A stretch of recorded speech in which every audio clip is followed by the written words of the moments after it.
দেশে আনুষ্ঠানিকভাবে চালু হলো গুগলের ডিজিটাল সেবা গুগল ওয়ালেট, যা গুগল পে নামে পরিচিত।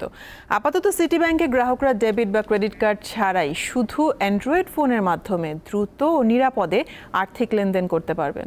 মঙ্গলবার এই সেবা উদ্বোধনকালে বাংলাদেশ ব্যাংকের গভর্নর জানান, আর্থিক সেবাকে আরও স্বচ্ছ করতে লেনদেন ব্যবস্থায় ডিজিটাল পদ্ধতির প্রয়োগ বাড়ানো হচ্ছে। অর্থ লেনদেনের চেক বই তো দূরের কথা, বিশ্বের অনেক দেশে এখন ডেবিট বা ক্রেডিট কার্ডও ব্যবহার করা হয় না। অ্যান্ড্রয়েড ফোন ব্যবহার করেই নিরাপদে দ্রুততার সাথে হচ্ছে আর্থিক লেনদেন, যা সম্ভব হয়েছে গুগল ওয়ালেট বা গুগল পের মাধ্যমে। এটি একটি উন্নত সাবস্ক্রিপশন প্রযুক্তি, যা গ্রাহকের তথ্য নিরাপত্তা নিশ্চিত করে। আর গ্রাহকেরা যে কোনো সময় যে কোনো স্থান থেকে, এমনকি আকাশপথে যাতায়াতের সময়ও লেনদেন করতে পারেন। গুগল, মাস্টার কার্ড ও ভিসার সহযোগিতায় দেশে এই ডিজিটাল লেনদেন সেবা চালু করেছে সিটি ব্যাংক।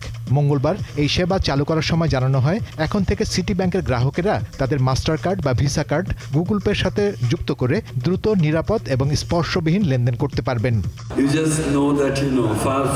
আপনার ফোনের ওটা লক করা, সো ফোনটা তাকে খুলতে হবে, তারপরে there is tokenization technology, so it's really secure.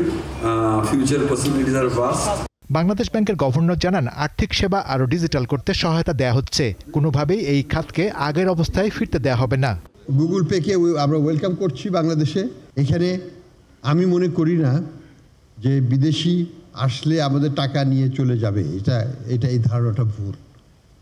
এখানে যে জিনিসটা আসে সেটা হচ্ছে technology, management, inflow of resources, and we can learn from that. তো আমরা চেষ্টা করছি ব্যাংকিং খাতে সুশৃঙ্খলা ফিরিয়ে আনতে, যাতে আগের মতো অবস্থায় আর কোনোদিন যেন আমাদের ব্যাংকিং খাত ফেরত না যায়। তিনি জানান, মূল্যস্ফীতির চাপে দিশেহারা সাধারণ মানুষ। এ অবস্থায় মূল্যস্ফীতি 5% নামিয়ে আনার চেষ্টা চলছে। উদ্বোধনী অনুষ্ঠানে যুক্তরাষ্ট্রের ভারপ্রাপ্ত রাষ্ট্রদূত ট্র্যাসি এন জ্যাকবসন জানান, দুর্নীতিমুক্ত সমাজ গড়তে বাংলাদেশকে সহযোগিতা করবে যুক্তরাষ্ট্র। Corruption, if we can have a more fair, straightforward, predictable. Shahriar ইমন, দীপ্ত সংবাদ, ঢাকা।